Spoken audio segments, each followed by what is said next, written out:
આપને કેવળ જ્ઞાનાવરણીય સંબંધી તો જે આપણે વાત કરતા હતા જ્ઞાનાવરણીય કર્મના 5 પ્રકારે આપણે ભોગવાય છે, એમાં 4 આપણે શીખી ગયા હતા. મતિ શ્રુત અવધિ મન. 5મું જે બાકી હતું એને આપણે અત્યારે જોઈએ. એટલે સૌથી પહેલા તો કહેવાય કેવળ જ્ઞાન કોને કહેવાય, તો એના માટેની વાત કરીએ. સંપૂર્ણ લોકાલોકમાં રહેલા લોક અને અલોક, જેના માટે આપણે કહીએ છીએ કે આ 14 રાજલોક છે આપણો, એની બહારની જે પણ વસ્તુ છે એ અલોક રૂપે કહેવાય છે. એટલે કે સંપૂર્ણ લોકાલોકમાં રહેલા સર્વ દ્રવ્ય, સર્વ ગુણો, સર્વ પર્યાયોને એ કેવળ જ્ઞાની આત્મા દ્વારા એક સાથે એક સમયમાં જ બધી વસ્તુઓનો તેમને બોધ થઈ છે. કેવલ એટલે કે માત્ર એટલે કે ઓનલી ફોર વન જ્ઞાન. ખાલી આપણે કેવળ જ્ઞાન બોલીએ એટલે કે સમજી લેવાનું બીજું બધું જ આવી ગયું. કારણ કે શબ્દમાં જ જે હું કહું છું કે બધી વસ્તુ રહેલી છે. કેવલ એટલે જે મેં હમણાં કીધું, કેવલ એટલે કે ઓનલી વન જ્ઞાન એટલે કે નોલેજ, ઓનલી વન નોલેજ. આ એવું ઓનલી વન નોલેજ છે કે જેની અંદર બધું જ નોલેજ આપણું આવી જાય છે. તેને આપણે કહેવાય છે કેવળ જ્ઞાન. અને તે જ્ઞાન ઉપર જે આપણું અત્યારે આવરણ ચઢેલું છે તે કેવળ જ્ઞાનાવરણીય કહેવાય છે. કારણ કે અત્યારે જેમ કે કહીએ છીએ આપને ને મને, મતિ શ્રુત અવધિ અને મનનું જો આવરણ હોય તો કેવળનું તો અવશ્ય આવરણ હશે જ. કારણ કે કેવળ જ્ઞાન એક શ્રેષ્ઠ પ્રકારનું જ્ઞાન કહેવાય છે. જે આપણે બોલીએ કેવલી આત્મા, એમને જ માત્ર પ્રગટેલું હોય છે. બાકી જેટલા પણ આત્મા છે જગતમાં, સંસારમાં, એ બધા જ આત્માને એ કેવળ જ્ઞાન આવરણ રૂપે અત્યારે રહેલું છે, એટલે કે ઢંકાયેલું છે. આપણા માટે આ વસ્તુ વિશિષ્ટ ન કહેવાય. કારણ કે કહેવાય વિશિષ્ટ કોને કહેવાય કે જે વસ્તુ ના હોય અને તેને લાવવી હોય તો તે હજી કંઈક નવું કહેવાય. પણ આપણા માટે આ બધી વસ્તુઓ આપણા આત્મામાં રહેલી જ છે. ફરક એટલો પડે છે કે તે ઢંકાયેલું છે. તે ઢંકાયેલી વસ્તુને બારે પ્રગટ કરવાની છે. તો જે કહેવાય કે બહુ વર્ષોથી વસ્તુ ઢંકાયેલી હોય તો તેને કાઢવી તો અઘરી પડે. કારણ કે જેવો ઢંકાયેલી વસ્તુ હોય ને તેમાં ધૂળ ને બધું ઘણું બધું લાગેલું હોય છે, એટલે કે કચરો ઘણો લાગેલો છે. તો બસ પેલા એ આવરણને આપણે કાઢવાનું છે અને પછી એ ઢંકાયેલાના કારણે જે થોડો કચરો લાગેલો છે ને સાફ કરવાનો છે આપણે. તો આ બધું જો કરી દઈશું તો આત્માનો જે મૂળ ગુણ છે એ શું થઈ જશે? પ્રગટ થઈ જશે. અને જો પ્રગટ થઈ ગયો તો જે આ આપણા માટે આવરણ બોલાય છે એ આવરણ શું થઈ જશે? સંપૂર્ણપણે નષ્ટ થઈ જશે. તો એ રીતે આપણે અહીંયા વાત કરાય છે કેવળ જ્ઞાન. કારણ કે હવે આના માટે આપણે વિચારીએ ને તો બહુ લાંબી વાતો છે. સર્વ દ્રવ્ય, સર્વ ગુણ અને સર્વ પર્યાય, આ જે શબ્દ મેં કીધા, આ 3 વસ્તુની અંદર આખું જગત આવી ગયું છે. જગત બોલો, લોક બોલો, કંઈક પણ વસ્તુ કેવી હોય, બધી જ વસ્તુઓનો સમાવેશ આની અંદર થઈ જાય છે. કારણ કે કહેવાય છે એક દ્રવ્ય જે કહેવાય, એક પદાર્થ, યાની કે એની વન આઇટમ્સ, જે એની વન પર્સન, એના મેની ટાઈપ્સ એટલે કે ઘણા બધા પર્યાયો હોય છે. તો તે જે આત્મા છે કેવલી આત્મા, એક દ્રવ્યના અનંત પર્યાયને જાણે છે. એ તો બરાબર, પણ અનંત દ્રવ્યના અનંત પર્યાયોને જાણી લે છે. આની વિચારણા કરવા જઈએ ને તો આપણી કલ્પનામાં પણ નહીં આવે. કારણ કે કહેવાય કે સાચું જ્ઞાન વ્યક્તિને ક્યારે થાય છે તો કહેવાય કે કોઈ પણ આઈટમ્સ છે એનું પોઝિટિવ અને નેગેટિવ બંને થિંકિંગ જો આપણી પાસે હોય ને તો કહેવાય કે તે વસ્તુનું આપણી પાસે સંપૂર્ણ જ્ઞાન છે. જેના માટે આપણે કહેવાય ને કે આપણે કહી શકતા નથી કે આપણી પાસે કઈ વસ્તુનું સંપૂર્ણ જ્ઞાન છે. એટલે જ્યાં સુધી આપણે સંપૂર્ણ નો મતલબ નથી ક્લિયર થતો ધર્મ સંબંધી, ત્યાં સુધી આપણે ન કહી શકીએ કે સર્વ પર્યાય એટલે કે એક વસ્તુના કેટલા પર્યાયો હશે. કારણ કે હું અનંત શબ્દ બોલું છું અને અનંત શબ્દથી જ આપને ખ્યાલ આવી જાય છે કે જેનો અત્યારે કોઈ અંત નથી, કે જે આપણા માઇન્ડમાં કાઉન્ટેબલ નથી. એટલી બધી જ વસ્તુઓને કેવળ જ્ઞાની એક સાથે એક જ સમયમાં જાણી શકે છે. તો વિચારવાનું છે કે કેવું અદ્ભુત જ્ઞાન છે આપણામાં. માત્ર આપણે પોતાના કોઈક અશુભ કર્મના કારણે તે વસ્તુને ઢાંકી બેઠા છીએ. આ એક એવી વસ્તુ કહેવાય ને કે સાદી રીતે કહીએ કે અબજો રૂપિયાનો ખજાનો છે, પણ ક્યાંક આપણે એને છે ને આપણા જ ઘરના કોઈ ખૂણામાં દાટીને બેઠા છીએ. ખબર છે ખરી કે અંદર ખજાનો છે અબજો રૂપિયાનો, કાઢીશ તો કરોડ નહીં અબજોપતિ બની જઈશ. છતાંય છે ને એ કાઢવાની આપણી ઈચ્છા હિંમત નથી થતી. તો બસ જેમ મેં કીધું ને કે ઘરના કોઈક ખૂણામાં ખજાનો છે, એ જ રીતે આપણા આત્માના કોઈક ખૂણામાં કેવળ જ્ઞાન રૂપી ખજાનો પડેલો છે. ખબર જ છે બધાને, છતાં પણ જેમ કહેવાય ને કે પેલો ખજાનો કાઢવાની હિંમત નથી થતી. કારણ કે વિશ્વાસ નથી આવતો. પેલા તો હિંમત કેમ નથી થતી તો કે વિશ્વાસ નથી આવતો કે શું વાત હશે કે આપણા ઘરમાં આટલો મોટો ખજાનો હોઈ શકે ખરી? કોણ મૂકીને જશે? ના રે ના હોય. એ જ રીતે આપણા આત્મામાં પણ આટલું કેવળ જ્ઞાન રૂપી પ્રકાશ હશે ખરી? ના હોય, ના થઈ શકે આવી વાત. બસ આ વિશ્વાસ નથી થતો ને માટે તે કહેવાય ને કે હિંમત નથી થઈ શકતી. જો એકવાર વિશ્વાસ આવી જાય કે આ જગ્યાએ ખજાનો છે, પછી વિચારો કે એની પાછળ આપણી મહેનત કેવી હશે.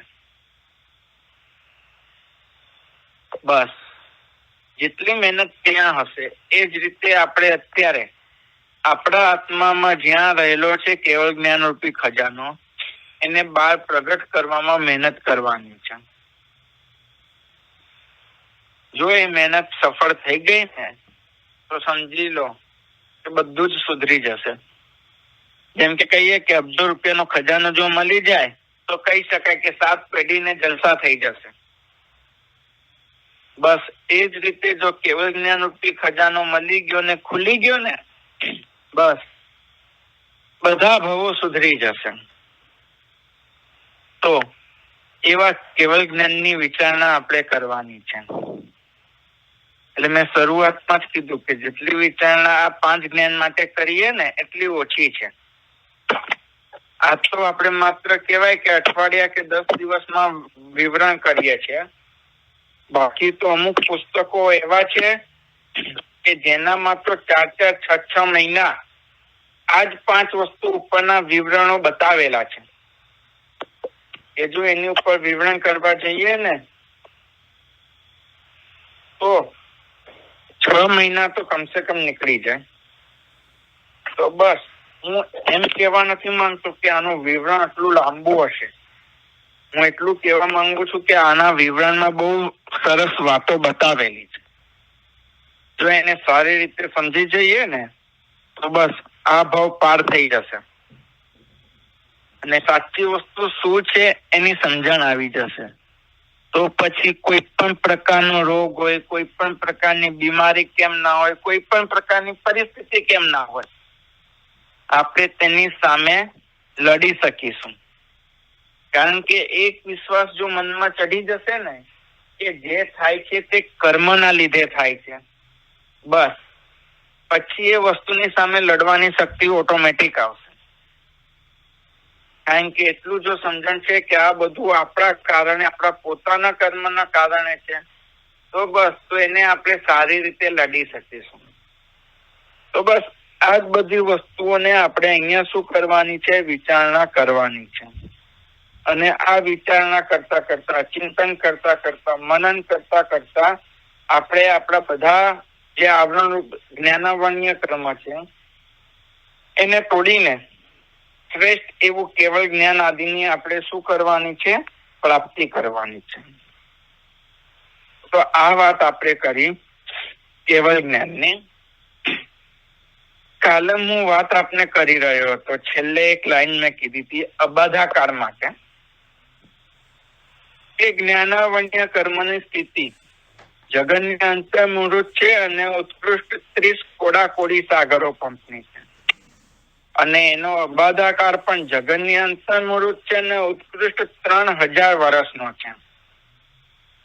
તો સૌથી પહેલા પ્રશ્ન થાય અહીંયા, અબાધાકાર એટલે શું?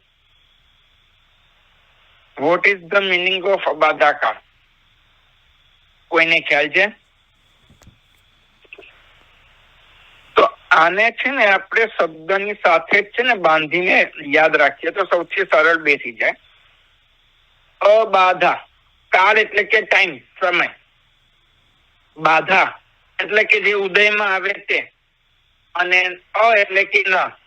જ્યાં સુધી તે કર્મ ઉદયમાં ન આવે તે વખત તે વચ્ચેનો જે સમય તેને અબાધાકાળ કહેવાય છે. એટલે આ તો વ્યાખ્યા એકદમ સાચી, સરસ બોલ્યા છો. પણ આ શબ્દથી પણ આપણે છે ને બધા લોકો શું કરી શકીએ છીએ? એને યાદ રાખી શકીએ. તો એ રીતે આપણે આ અબાધાકાળની વ્યાખ્યા યાદ રાખી. એટલે કે જે કહેવાય ને કે કોઈ પણ કર્મ આપણે બાંધેલું છે, જેમ કે જ્ઞાનાવર્ણ્ય કર્મ ઉત્કૃષ્ટમાં ઉત્કૃષ્ટ બાંધેલું હોય તો તેની સ્થિતિ કેટલી છે? તો કે 30 કોડાકોડી સાગરો કંપની છે. તો હવે એ જ્ઞાનાવર્ણ્ય કર્મ ઉદયમાં આવશે ક્યારે? તો કહેવાય 3000 વર્ષ પછી એ જ્ઞાનાવર્ણ્ય કર્મ આપણું ઉદયમાં આવશે. તો કેવી રીતે થયું? તો કહેવાય 1 કોડાકોડી સાગરો પંપ બરાબર 100 વર્ષની અબાધા વિચારાય છે. કોડી જે સાગરો પંપ છે ત્યાં સુધી 100 વર્ષની અબાધા હોય. એ રીતે આગળ ગણતા ગણતા ગણતા કરવાનું છે. એટલે કે 1 કોડાકોડી બરાબર 100 વર્ષ, 10 કોડાકોડી બરાબર 1000 વર્ષ, 20 કોડાકોડી બરાબર 2000 વર્ષ, 30 કોડાકોડી બરાબર 3000 વર્ષ ની અબાધા થાય છે. એટલે કે કહી શકાય છે કે જો આપણે જ્ઞાનાવર્ણ્ય કર્મ ઉત્કૃષ્ટ એટલે કે હાઈ લેવલ નું બાંધ્યું હશે તો પછી તેનો ભોગવટો એટલે કે તે ઉદયમાં પણ પછી હાઈ લેવલ બાદ જ આવશે. એટલે કે 3000 વર્ષ પછી આવશે.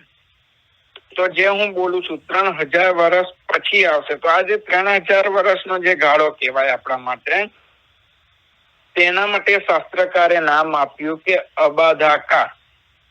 આટલા સમય સુધી તમને કોઈ બાધા આવશે નહીં.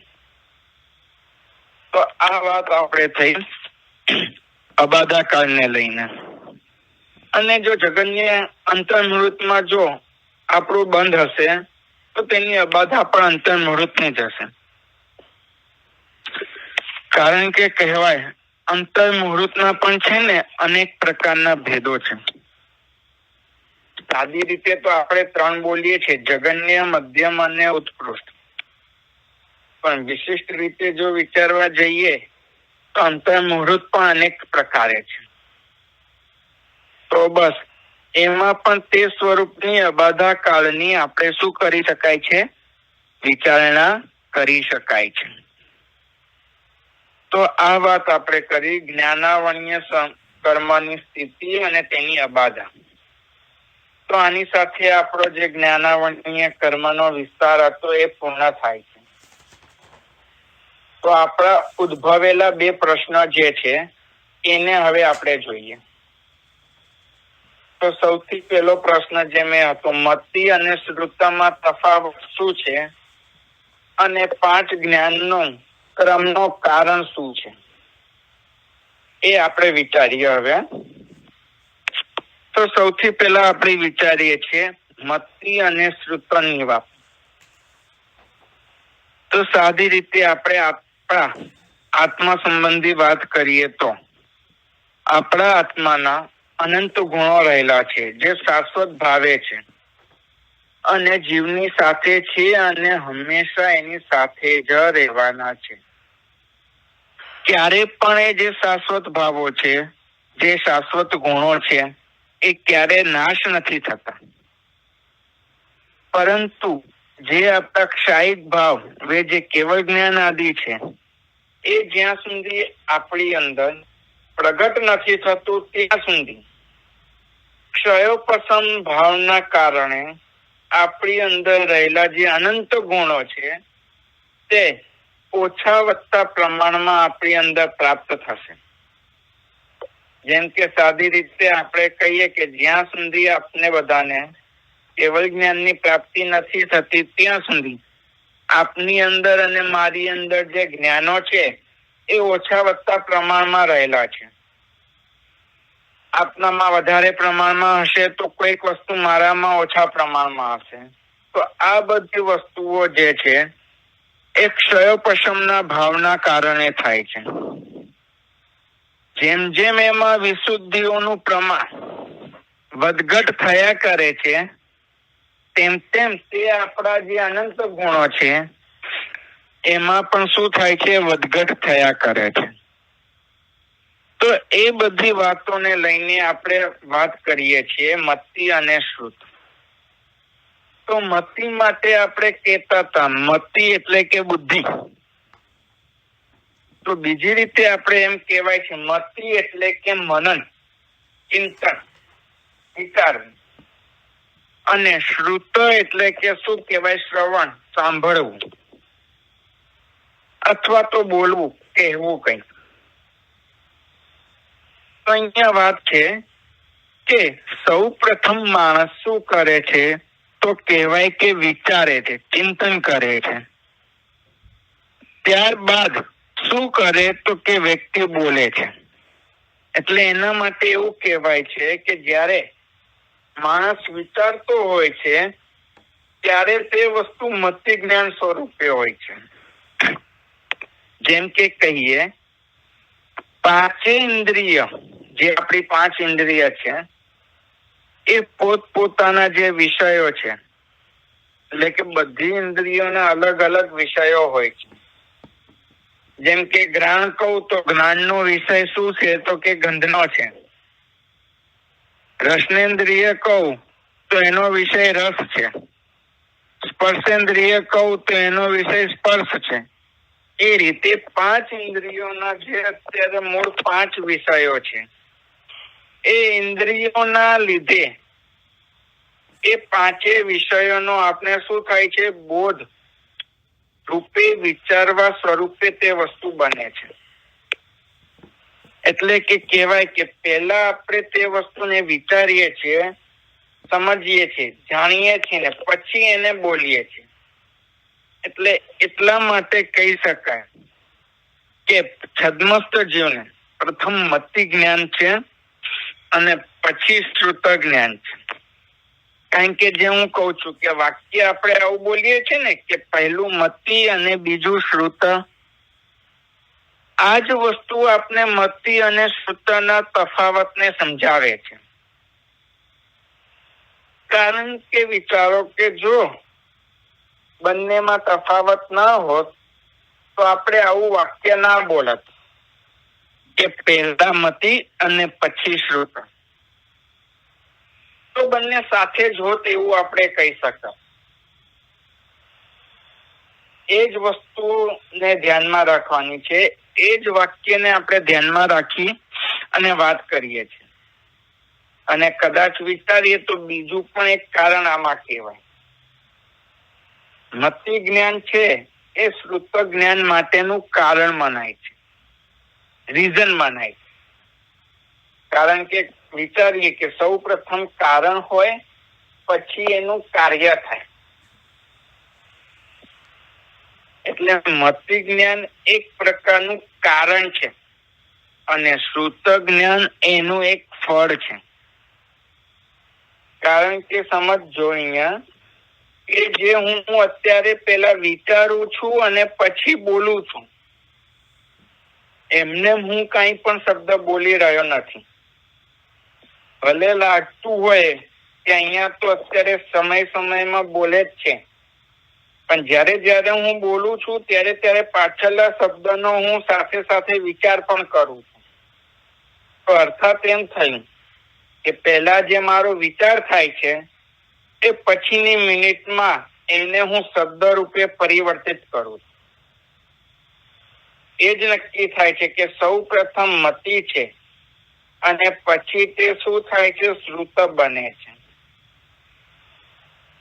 કારણ કે મતિ એ કોઈ પણ વસ્તુના સ્વરૂપને કહી શકતું નથી. કારણ કે મેં કીધું ને, મતિ એટલે મનન, ચિંતન, વિચારવું. એ બધી વસ્તુ માત્ર આપણા મગજમાં છે, કોઈને કહી શક્યા નથી. પણ જ્યારે તેની અંદર શ્રુત ભળે છે, શ્રુત આવે છે, ત્યારે તે વસ્તુ અક્ષર રૂપે બને છે. જેમ કે હું આપને દ્રષ્ટાંત એના માટે આજના જ્ઞાન ગોષ્ઠીમાં એટલે કે સ્વાધ્યાયમાં આવતા પહેલા મેં ઘણું બધું વિચારેલું હતું કે હું આ બોલીશ, આવું બોલીશ, ચિંતન મનન ઘણું કરેલું હતું. પણ આવ્યો સ્વાધ્યાયમાં ત્યારે કંઈક બીજું જ વાત નીકળી. તો એનો મતલબ અહીંયા થાય છે કે જે સ્વરૂપ મારે મનમાં હતું એ સ્વરૂપ હજી હું તમને સમજાવી શક્યો નથી. કંઈક બીજા જ વિષયને મેં સમજાવી દીધો. અર્થાત કે માત્ર મનનથી કોઈ વ્યક્તિને સ્વરૂપ સમજાવાતું નથી. એની અંદર શ્રુત એટલે કે અક્ષર આવશે ને ત્યારે તે વસ્તુ બીજા વ્યક્તિને સમજાવવા લાયક રહેશે. પણ જ્યાં સુધી તમે કઈ વસ્તુ વિચારી નહીં હોય તો ત્યાં સુધી તમે કોઈ અન્ય વ્યક્તિને સમજાવી શું શકશો? એટલે આપને ધ્યાન હોય તો જયારે કોઈ પણ વ્યક્તિ જેમ તેમ બોલતો હોય છે, અર્થાત કે વિચાર્યા વિના બોલતો હોય છે, ત્યારે આપણે લોકો બોલીએ પણ છે, કંઈક તો વિચારીને બોલ, આ શું તું વિચાર્યા વિના બોલી રહ્યો છે? અર્થાત કે તું તારા શબ્દનું ચિંતન મનન તો કર, આ શું તું એને જેમ તેમ બોલે છે? આવા દૃષ્ટાંતો પણ આપને સ્પષ્ટીકરણ કરાવે છે કે પહેલા મતિ હોવું જોઈએ અને પછી શ્રુત જ્ઞાન હોવું જોઈએ. અને એના માટે કહેવાય ને કે આપણા અમુક શાસ્ત્રોના વાક્યો પણ છે, જેને હું ખાલી સંસ્કૃતમાં બોલું છું, માત્ર આપને સાંભળવાના છે, અને પછી હું આપને એક્સપ્લેન પણ કરી દઈશ. જથ્થ મયીનાણમ તથ્થ સૂયનાણમ, જથ્થ સૂયનાણમ તથ્થ મયીનાણમ. એટલે કે જ્યાં મતિ જ્ઞાન છે ત્યાં શ્રુત જ્ઞાન છે, અને જ્યાં શ્રુત જ્ઞાન છે ત્યાં મતિ જ્ઞાન છે. એક આવું વાક્ય શાસ્ત્રોમાં બતાવાયેલું છે. સાથે સાથે બીજું પણ એક વાક્ય છે, મયી પૂર્વમ જેણા સુવમ ન મયી સુવ પુબ્રિયા.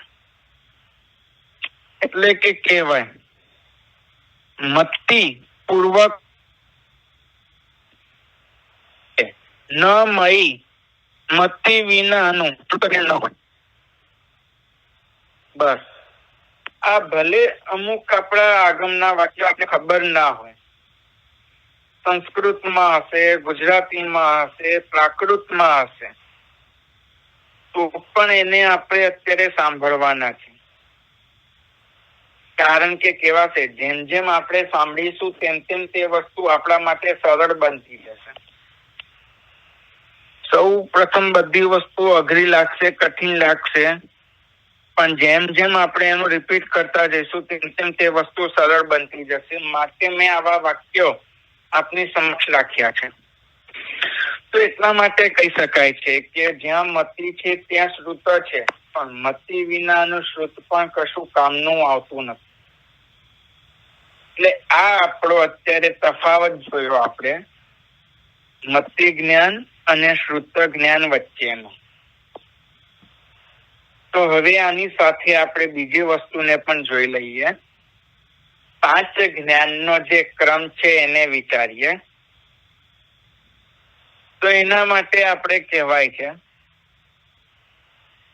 અને એને આપણે વિચારતા પહેલા એમ કહી દઈએ કે આ મતિ જ્ઞાન અને શ્રુત જ્ઞાન જે છે ને એ આપણા માટે કેવા જ્ઞાન કહેવાય ખબર છે? જ્ઞાન 2 પ્રકારે છે આપણા મૂળ, પ્રત્યક્ષ અને પરોક્ષ જ્ઞાન. પરોક્ષ એટલે કે જેને આપણે એમ કહી શકીએ કે ઇનડાયરેક્ટલી, અને પ્રત્યક્ષ એટલે કે આપણે એમ કહી શકાય કે ડાયરેક્ટલી. તો જે આપણે આ 2 જ્ઞાન શીખ્યા મતિ અને શ્રુત, આ આપણા માટે ઇનડાયરેક્ટલી જ્ઞાન છે, પરોક્ષ જ્ઞાન છે. તો એને આપણે વિચારીશું આગળ કે આ પરોક્ષ કેવી રીતે છે. તો એની પહેલા આપણે જે ક્રમ સંબંધી વાત ચાલે છે એને જોઈએ. તો મતિ અને શ્રુતનો તો સાથે સાથે તફાવતની ભેગો મેં ક્રમ બતાવી દીધો કે પૂર્વ મતિ થાય, પછી ત્યાં શ્રુત જ્ઞાનની પ્રાપ્તિ થાય છે. ત્યારબાદ મતિ અને શ્રુતની પ્રાપ્તિ થયા બાદ જીવ એટલે કે આત્મા વિશિષ્ટ શુદ્ધિકરણ સાથે તપ કરે, ત્યાગ કરે, જ્ઞાનની પ્રાપ્તિ કરે, ધ્યાન કરે, ભક્તિ કરે, પશ્ચાતાપ આદિ કરે, જેમને આપણે આલોચના કહીએ, પછી વેયાવચ આદિ કરે. તો આ બધા ગુણોમાં જો પોતાની વિશુદ્ધિ જીવ વધારે તો ત્યારે જીવને અવધિ જ્ઞાનાવણીયનો ક્ષયોપશમ થાય છે, અને ત્યારે જીવ અવધિ જ્ઞાન રૂપી ત્રીજા ગુણને તે પ્રગટ કરે છે. તો અહીંયા કહેવાય અવધિ જ્ઞાન તો 4 ગતિમાં હોય છે.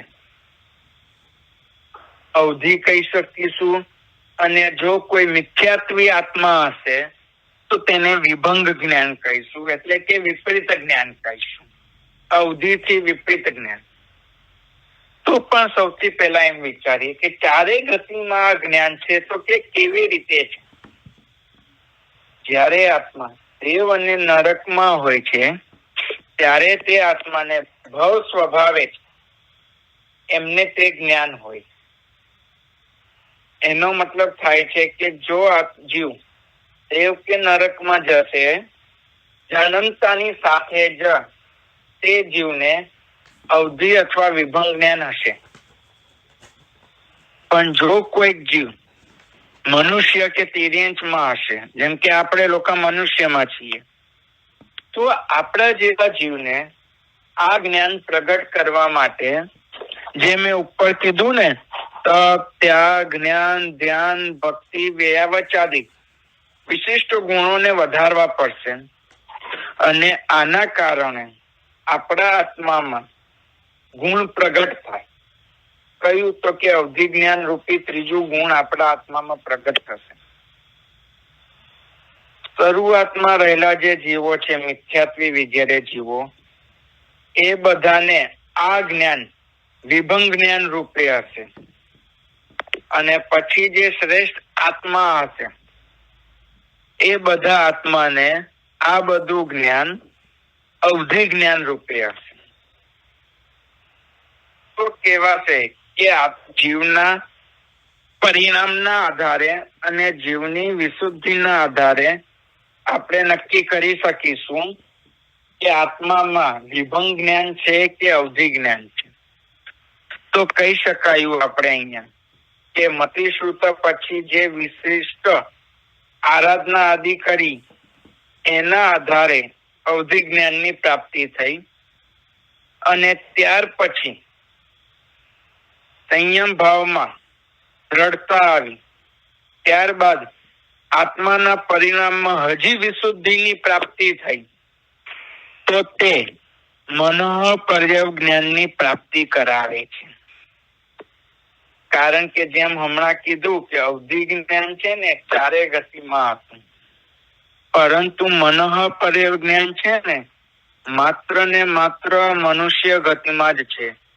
એ પણ અપ્રમત્ત મુનિને જ છે, બધાને નથી.